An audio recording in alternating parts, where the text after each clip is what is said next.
नमस्कार, मैं सुनील अरोड़ा, चेयरमैन श्रम इंडिया ग्रुप। आज आपकी मुलाकात डॉक्टर रणवीर से करा रहा हूं, जो कि वर्ल्ड फुनोवा फाउंडेशन के चेयरमैन हैं, और इनका इंटरव्यू लेंगे, वार्तालाप करेंगे डॉक्टर अरुण चंदन। आप शायद ही जानते होंगे कि मार्शल आर्ट की शुरुआत भारत से हुई है। मेरा सबसे पहला सवाल आपसे ये रहेगा, आप ये बताइए कि ये फुनावा की शुरुआत कैसे हुई। मेरे पीछे आप देख रहे हैं टीम फुनावा है। उसको कहते हैं फिजिकल लर्न। आप ब्रेन की जो पढ़ाई, जो मेंटेलिटी की वर्क और फिजिकल की वर्क में दोनों में डिफरेंट है। ये जितने बच्चे खड़े हैं, ये कौन सी बेल्ट होल्डर? ये वो लोग ब्लैक बेल्ट होल्डर है सर। Black belt. हाँ जी, कहीं टीवी अवार्ड्स मुझे मौका मिला। हाँ, मैं देख रहा था दादा साहब फाल्के पुरस्कार भी आपको मिला है। हाँ। ये देश की राजधानी में आजकल आप स्कूली बच्चों, बच्चियों, युवाओं के लिए एक विशेष अभियान श्रम इंडिया ग्रुप के साथ मिलकर के शुरुआत करने वाले हैं, कर चुके हैं। तो मैंने मेरा प्रोफाइल शेयर किया थे, तो इत्तेफाक से लकीली मेरा प्रोफाइल को उन्होंने समझा। आप फाइटिंग सीन्स के लिए फिल्मी हस्तियों को भी ट्रेनिंग करवाते हैं। अभी सपोज गुलेन की बात करें तो आज गुलेन भी स्पोर्ट्स की तरफ आ गए। ये फुनावा मणिपुरी संस्कृति का हिस्सा है। बिल्कुल। अपने फुनावा के प्रति आपने समर्पण दिखाया, बिल्कुल। आपने अपनी लगन और अपनी मेहनत को दिखाया। आप सबका बहुत बहुत धन्यवाद।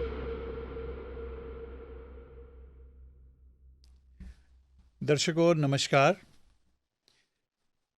आप शायद ही जानते होंगे कि मार्शल आर्ट की शुरुआत भारत से हुई है।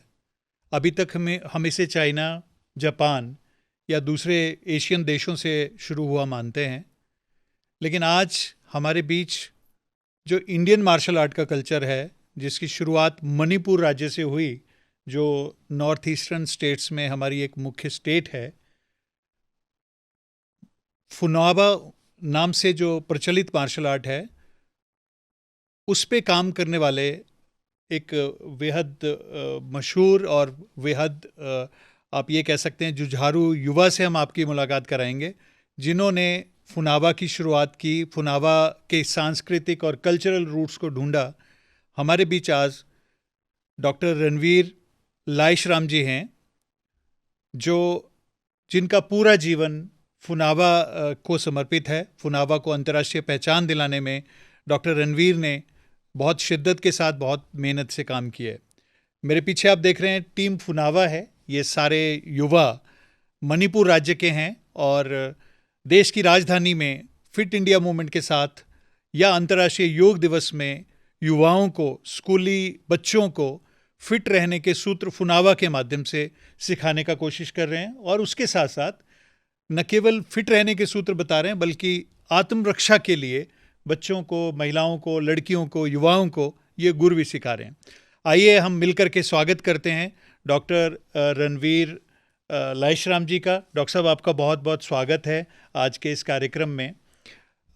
मेरा सबसे पहला सवाल आपसे ये रहेगा, आप ये बताइए कि ये फुनावा की शुरुआत कैसे हुई, कैसे आप फुनावा आपने ढूंढा, किस तरह से आप इसकी तरफ गए?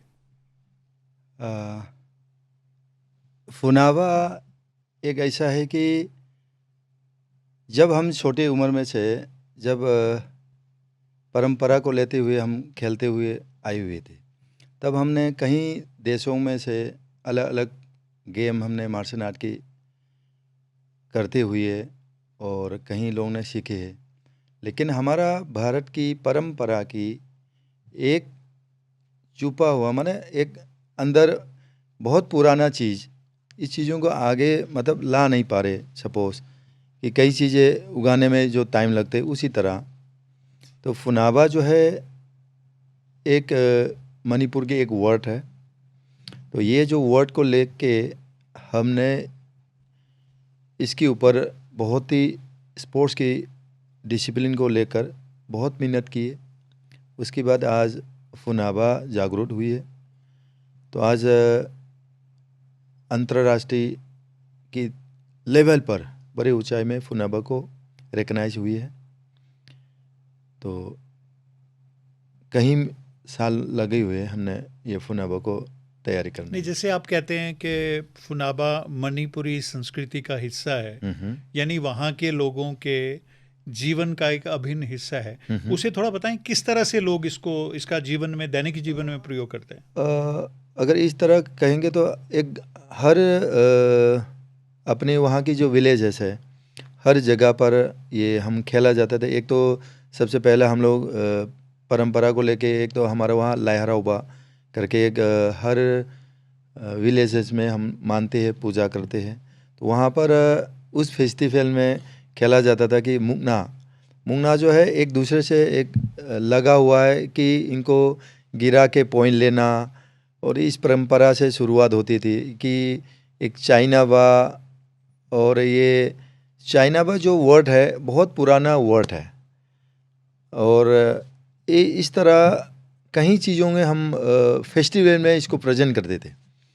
तो इसके बाद हमारा जो वर्ड है चाइनाबा और फुनाबा, दोनों में इतना अंतर नहीं है कि ये एक डायरेक्टली हम फुनाबा भी कह लें कि चाइनाबा को भी है, फुनाबा ही है। उसी तरह हम इस परंपरा में खेलते चले आए तो हमने नाम को इस तरह लिया गया कि फुनाबा एक स्पोर्ट्स के तौर पर चले आ जाए, और आज पूरी वर्ल्ड में उस गेम को फुनाबा के नाम से पहचाना जाए।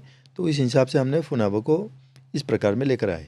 इसका मतलब मणिपुर राज्य में ये स्पोर्ट्स का हिस्सा रहा, और इसके कंपटीशंस होते रहते हैं। बिल्कुल, हर वर्ष इसके कंपटीशन है, और हमारे इंडिया में भी है और अब्रॉड में भी है। ये सारे जो संस्था है, इनका जो फेडरेशन होती है और एसोसिएशन है, वहाँ पर कहीं स्कूलों में ट्रेनिंग हो रहा है, कहीं प्राइवेट क्लब हाउस में है, कहीं सोसाइटी में है, ये जो ट्रेनिंग ले रहा है। हमारा एक्चुअली ये मार्शल आर्ट के अंदर एक हम माना जाता है कि ब्लैक बेल्ट, जैसा हम एजुकेशन में जो क्लास 10 पास करने के बाद 12 जैसा डिग्री, मास्टर डिग्री करना जो है, उसी तरह हमारा मार्शल आर्ट के अंदर एक ब्लैक बेल्ट की एक हासिल करना होते हैं। तो वो हासिल करने के बाद वो क्लास ले सकता है कहीं जगह पर, स्कूल के साथ, कहीं सोसाइटी के साथ, और कहीं क्लब के साथ जोड़ के अपना अपना बहुत अच्छी तरह करते हैं। तो फुनावा में भी ब्लैक बेल्ट और इसी तरह की डिग्रीज रखी हैं आप? बिल्कुल बिल्कुल। तो सर, ये जितने बच्चे खड़े हैं, ये कौन सी बेल्ट होल्डर? ये वो लोग ब्लैक बेल्ट होल्डर है सर। Black belt holder. हाँ जी। डॉक्टर साहब, हमने ये भी देखा कि आपको विश्व गोल्ड मेडल मिला मार्शल आर्ट में जी। एक तरफ आप फुनावा की बात करते हैं, दूसरी तरफ आप कह रहे हैं कि आपको मार्शल आर्ट में गोल्ड मेडल मिला, वो कैसे हुआ?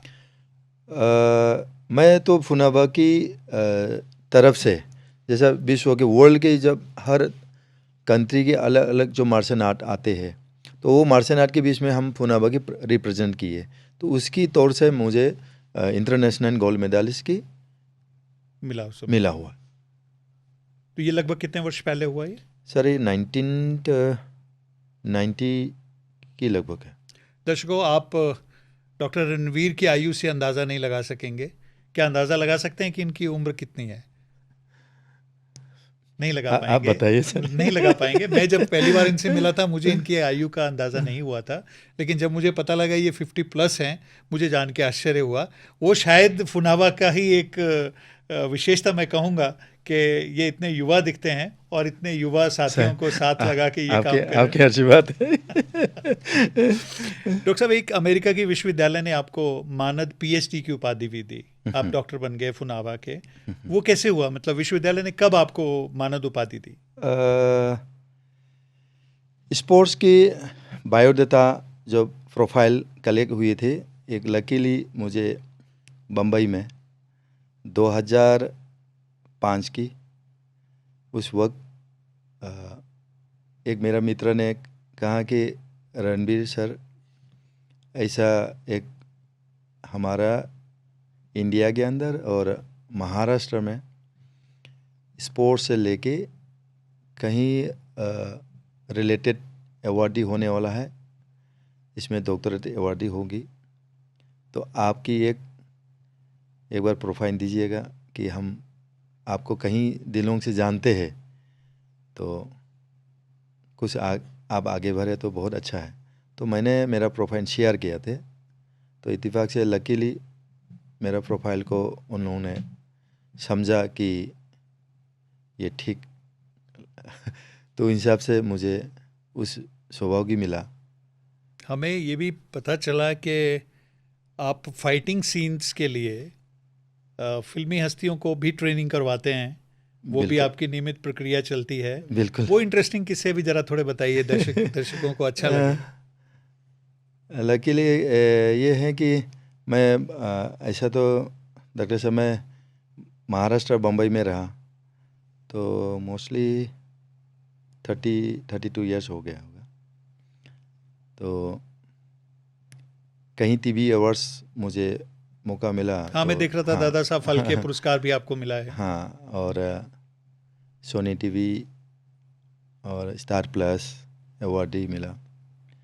तो उसके बाद किसी न किसी लिंक तो जोड़ा होगा, मीडिया की समय है, तो मुझे मौका मिला कि रब्ता करके एक पिक्चर आके गए, कंप्लीट भी हो गया, बहुत अच्छा है। उसमें जो अपने एक्टर है सुशांत सिंह राजपूत जी, आज अपने बीच में नहीं है, लेकिन इनके साथ मुझे ट्रेनिंग इनको देने की, कोरियोग्राफ करने की मौका मिला। इनके साथ ही इनकी एक्ट्रेस कृति सेनन और साइड एक एक्टर है जिम शरफ, इन तीनों को ट्रेनिंग देने के मौका मिला। तो उस पिक्चर से शुरुआत हुई है। इसके बाद तो कहीं आर्टिस्ट है तो मेरे साथ रहा, और कहीं और सीनियर आर्टिस्ट कहीं हमारे साथ ये चीज़ों के मौका मिले हैं। जी, मणिपुर जैसे राज्य से, यानी जैसे आप बताते हैं कि इम्फाल से भी बहुत आगे आपका परमानेंट जो घर है, स्थायी निवास आपका वहाँ है, वहाँ से निकल करके इंटरनेशनल फुनावा फेडरेशन बनाने के बारे में सोचना, ये सब किस विचारों से संभव हुआ? वैसे अब ये ऐसा है कि आज एक्चुअली हम उस समय पे हम भी प्लेयर ही थे कि स्पोर्ट्स खेल रहा था। तब लगा कि हमारा जो पुराना जो गेम है इसको इस तरह होना चाहिए। अपना ख्याल आए कि एक देश के लिए कुछ करना चाहिए, एक देश को आगे इस तरह लेके जाने के लिए फिज़िकल फिटनेस, डिसिप्लिन, ये सारी चीज़ों को कहाँ से आ रहे हैं। तो हमने बहुत सोचे समझे, तो स्पोर्ट्स के अंदर है ये खूबी। तो आज मैं वही कहना भी चाहूँगा सारे हमारे देश के युवा हों, इन लोगों को अपना आप सेल्फ डिसिप्लिन लाना, आगे ग्रोथ होना, एक तंदुरुस्त रहना, डिसिप्लिन होना, इससे शुरुआत होती है। मैं समझ भी आ गया, तो मैंने सोचा कि इस पुराना जो चीज़ को आज हम आगे लेने के लिए, इसके लिए सारे फॉर्मेलिटीज़ है, सिस्टम है। क्योंकि आज तो पहले ज़माना में तो कहीं आप समझो गांव में खेत करने जाऊं तो बोले आप, हमारे दादा ने बोला कि ये जगह हम खेत कर लेंगे, आप कहे कि ये जगह हम खेत कर लेंगे, एक दूसरे से बात करके आगे बढ़ते थे, चलता था।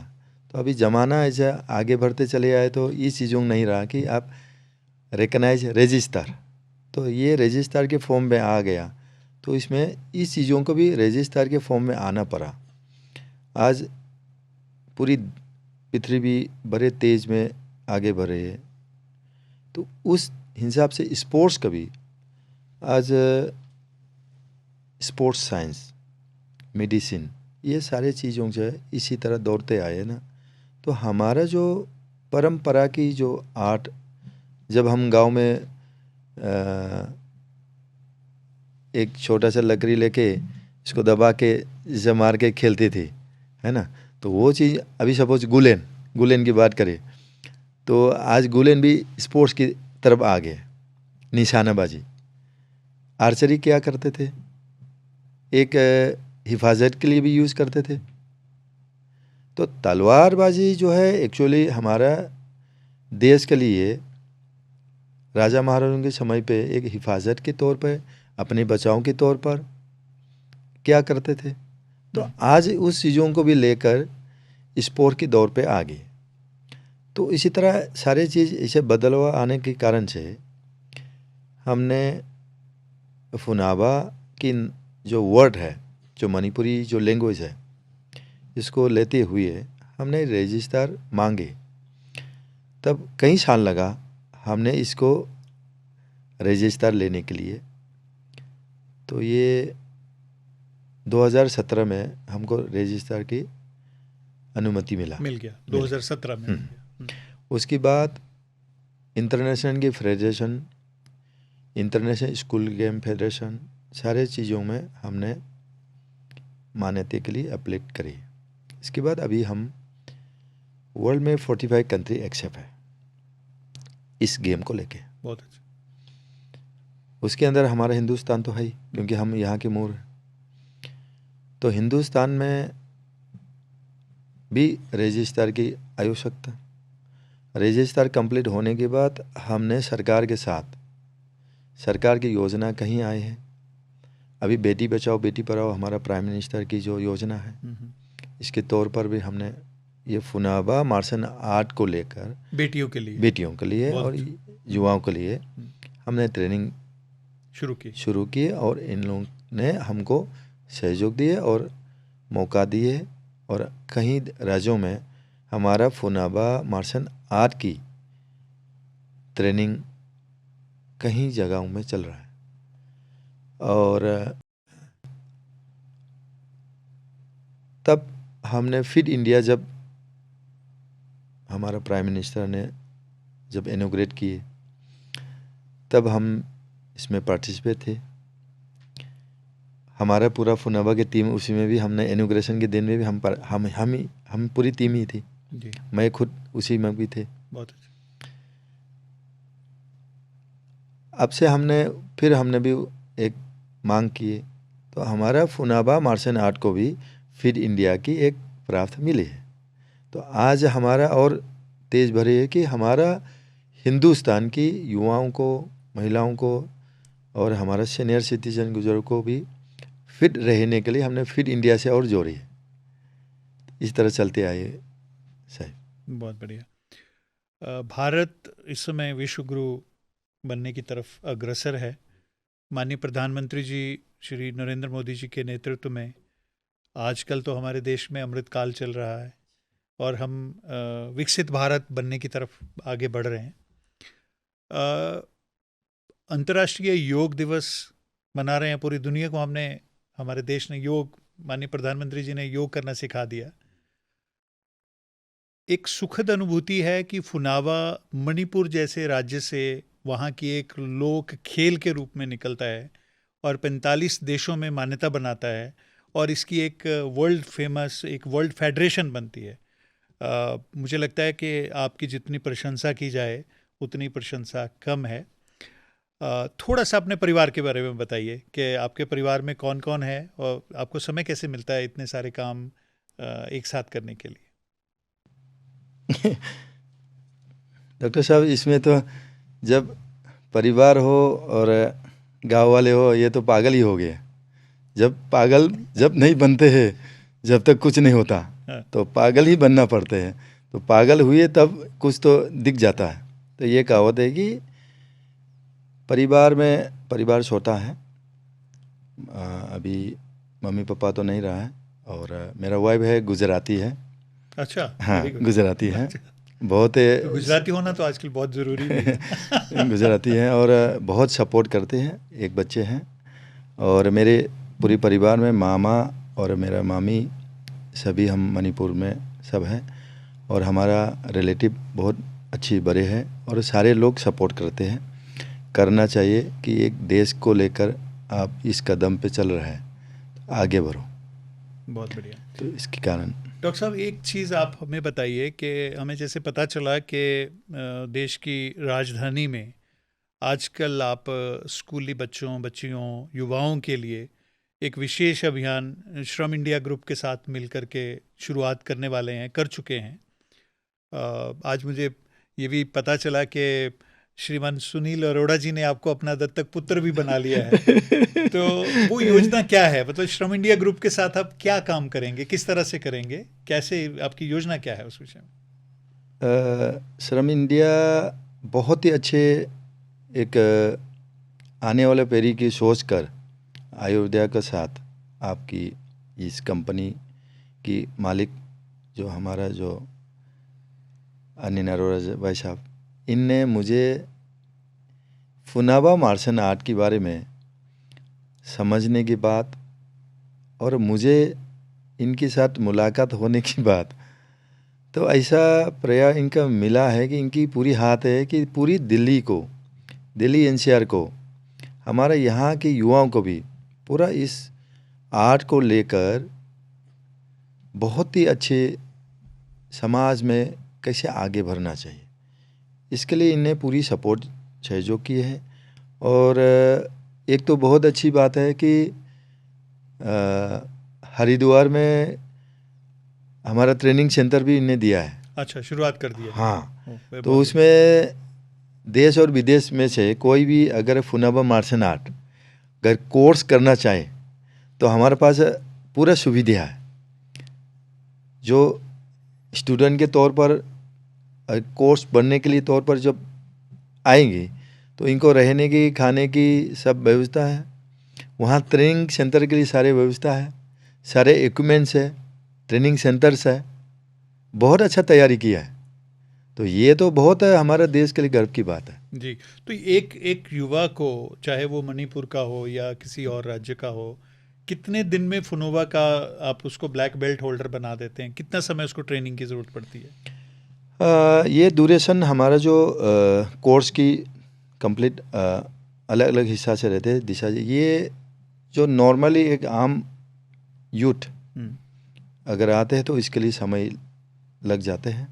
नॉर्मली छोड़कर कहीं गेम में एक्सपर्टीज है, सपोज हमारा फुनावा मार्शल आर्ट के अलावा इस पृथ्वी में कहीं मार्शल आर्ट्स हैं, तो कहीं मार्शल आर्ट में से एक कोई भी व्यक्ति किया हुआ अगर हमारे पास और आगे के लिए कोर्स करना चाहते हैं तो इसके लिए जल्द से जल्द अच्छा हो जाता है। मतलब कहीं से भी उसने मार्शल आर्ट का कोई ट्रेनिंग किया हो, ट्रेनिंग वो किया हो, आपके पास आके हाँ, इसकी बारीकियां सीख सकता है। सीख सकते लेकिन हैं। कितना दिन रहना पड़ेगा? तो मिनिमम 3 मंथ्स।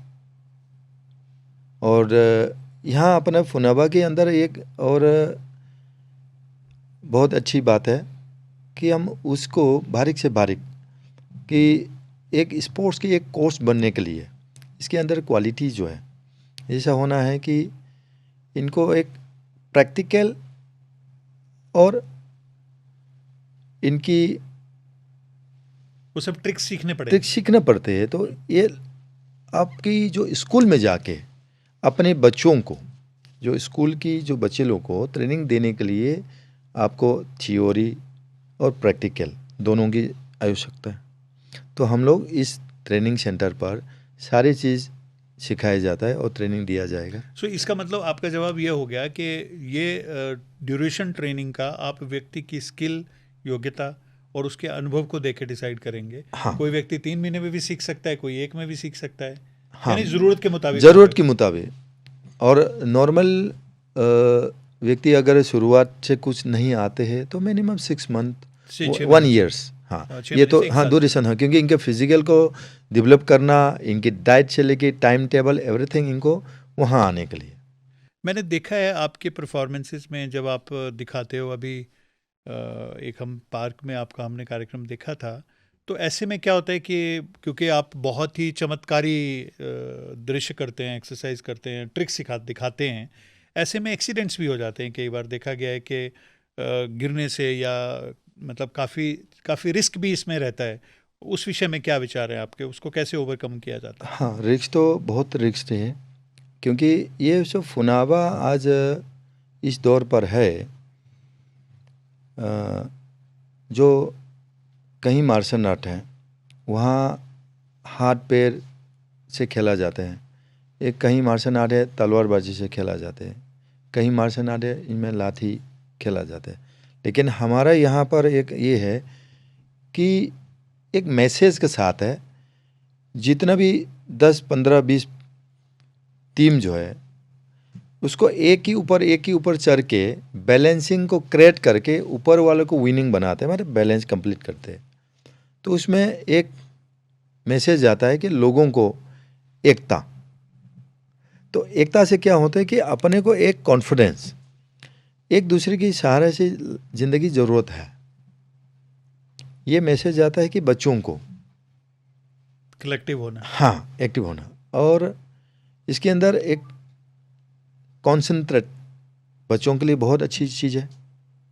एक तो टाइमिंग मैनेजमेंट, क्योंकि आपने देखा होगा कि रस्सी एक घुमाते हाँ। दो जन, हाँ इसके बीच में बहुत अच्छा एक, कोऑर्डिनेशन हाँ बनता है। तो वो जो है वो टाइमिंग, कॉन्सेंट्रेट, इनके ध्यान, क्योंकि एजुकेशन में बच्चों को क्या चीज़ की ज़रूरत है कि आज पढ़ाई के साथ इनके फिटनेस के साथ इनकी एक्टिवनेस बहुत ज़रूरी है। अच्छा डॉक्टर साहब, आप कभी कभी आपने बात तो ये शेयर लिया तो फिर करा होगा कि जापान के बच्चे, चाइना के बच्चे, कहीं देश विदेश के बच्चे लोग स्कूल की एजुकेशन प्री प्राइमरी में इनको ज़्यादा करके एक्टिविटीज़ दिया जाता है, उसको कहते हैं फिजिकल लर्न। आप ब्रेन की जो पढ़ाई, जो मेंटेलिटी की वर्क और फिजिकल की वर्क में दोनों में डिफरेंट है, और डिफरेंट को दोनों अगर एक साथ जोड़ लिए तो हम कितना आगे दौड़ सकते हैं। आपकी माइंड में तो सोच लिया कि मैं दौड़ लूँगा, लेकिन आपकी फिजिकल काम नहीं करे, उठ नहीं पा रहा है, तो फिर उसको अधूरा रह जाए। अगर आपकी फिजिकल उस समय पे साथ देते हैं, आप बेचारे यहाँ से कर रहे हो, आप फटक से उठ जाते हो, तो आप कितना तेज होगी। जी जी। तो ये चीज़ में मैसेज जा रहे हैं कि बच्चों को, युवाओं को इस चीज़ों को देना चाहिए। जी जी बिल्कुल। जैसे डॉक्टर साहब, हमारे आयुर्वेद को हम 5000 साल पुराना चिकित्सा का, आयु के ज्ञान का एक भंडार मानते हैं। हाँ बिल्कुल। तो आप जो फुनावा से करना चाह रहे हैं या कर रहे हो, या जो संस्कृति में होता रहा है कि आप शरीर और मन के बैलेंस को ठीक करना, फोकस करना, ये सब क्रियाएं सिखा रहे हो, तो ये मेंटल हेल्थ के को ठीक करने का भी एक अच्छा तरीका है। मैं आपसे एक सवाल पूछना चाहता हूँ यहाँ कि जैसे केरल को गॉड्स ओन कंट्री कहा जाता है, और केरल में आयुर्वेद जो है वो पंचकर्म और इन पद्धतियों से बहुत आगे बढ़ गया है, दुनिया में इसकी बहुत बड़ी पहचान है। क्या फुनावा का स्वास्थ्य से, क्या फुनावा का कुछ शरीर के खास बिंदुओं को दबाने से संबंधित ऐसा संबंध भी है कि इससे मनुष्य का या बीमार व्यक्ति के स्वास्थ्य को ठीक करने में भी फुनावा कुछ योगदान कर सकता है? क्यों? क्योंकि कल्लारी में ये होता है कि कल्लारी में जो वहाँ मार्शल आर्ट करने वाले लोग हैं, वही लोग सुबह मार्शल आर्ट करते हैं, 10 बजे के बाद वो मसाज के और पंचकर्म की दूसरी थेरेपीज को करने का काम करते हैं, जो मेरी समझ केरल के बारे में है। बिल्कुल बिल्कुल, तो आप मुझे सही कहीं कह रहे नजर हैं। आता है कि क्या ऐसा कोई संबंध आपके यहाँ भी है? नहीं, इसमें भी अलग अलग दिशा में है ही, लेकिन हमने फुनावा ने इस तरीक़ा से ये दूसरी दिशा को जोड़ने की कोशिश करी। इसके अंदर हम बता सकते हैं कि आज अचानक कोई भी व्यक्ति अचानक खेलते हुए अगर पैर ट्विच हो गया, तो उसको हम खुद मैनेज कर लेते हैं। तो ये चीज़ है, ये तो डॉक्टर साहब जब परंपरा, जब धरती जब हम निकले है जब से, तो ये सबकी मुझे लगता है कि जानकार है, लेकिन इस चीज़ों को हम एक सिस्टमिक में लाने की जो प्रयास करना, तो ये बहुत ही कठिन वाली बात है।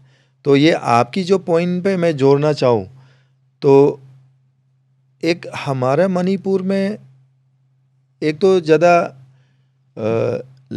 जो लेन जो है हिल की एरिया है, पहाड़ की एरिया है जी। तो इसीलिए हमारा वहाँ का तो जब हमने तो सुना उस समय पे, तो क्या सुना कि पैरों में तो आज जूता चप्पन जो है वो तो है ही नहीं थे, नंगे पाँव चलते थे। तो उसमें कहीं ना कहीं जंगलों में गुजर रहे हैं, कहीं खेत में भी जा रहे हैं, तो कहीं ना कहीं कट्टा तो चुक रहा होगा। जी जी। तो वो भी एक पार्ट है कि इससे बचना और बचाना, और इसकी जो टेक्निक को समझना, तो उसी से एक आता है कि आपकी जो पॉइंट है आज एक्यूपंक्चर, एक्यूप्रेशर, ये जो सारी चीज़ें, ये तो हम चलते आए हुए डॉक्टर साहब।